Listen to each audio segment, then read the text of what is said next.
just scratch my head when people are just saying they're not willing to accept outcomes.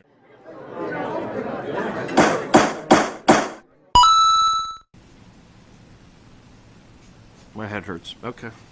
I'm not sure I'm not really actually sure I get 100% of what you're saying. And, we've met, we've talked about this. I asked you guys, give me some alternatives as we go forward. Happy to continue listening as we go forward. But I just scratch my head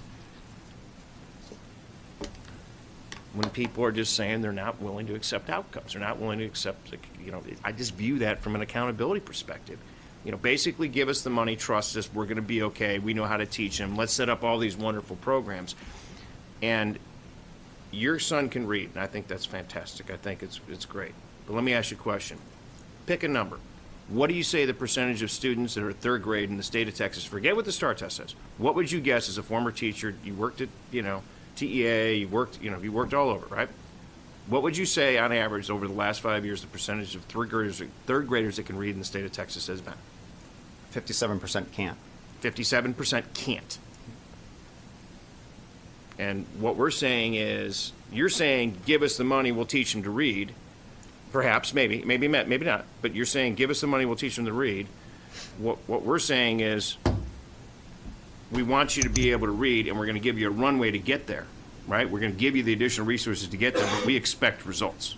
We expect results. And to go to your teacher point, hey, just give us the money, the teachers are going to be better, they're going to do a much better job. It's 57% of the third graders can't read. That's failing. We spent 12 months on this, and it's just, I'm getting tired, and it's been a long day, and it's been a long year and a half in dealing with this, but I'm getting frustrated when I hear this kind of things, and so we need results. Go ahead, Diego. Let me try to find the sweet spot here. Chairman, you know how I feel about this. I'm sorry to make your head hurt. But we haven't answered the question, which I think is a fair question, which is, you got a poor school, right? 57% of the kids can't read. We give them money. We give them 2 years to ramp up, where the pre-K kids won't even be in third grade. So the third grade kids who haven't received any of that early childhood education take the exam. And if they don't meet the metrics, we take the money away.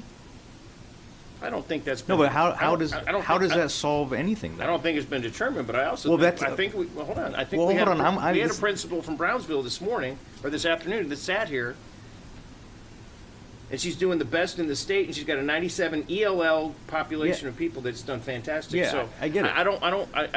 I'm not sure. We keep going down this road of saying, I understand what you're saying. We keep going this round and saying, well, they're poor and they have this and that and the other. We have multiple examples of poor schools, poor districts, multiple generational problems with this, and those school districts are doing phenomenal. It's about the teachers and it's about the principals that are in those schools. Okay, thanks for that. But my point, and I would disagree with that. I would say multiple is like 6 out of a couple thousand isn't representative that we selected. My point being, though, maybe if we fleshed out what happens when things don't go the way we want them to after they've gotten the money, it'll be easier for us to have this conversation, because that's the part that's missing, right? We're saying we should do. I get it. We saying we should do it, that they should earn the ability to enjoy this money, because we don't want them just taking the money and screwing it up, as many of them have already.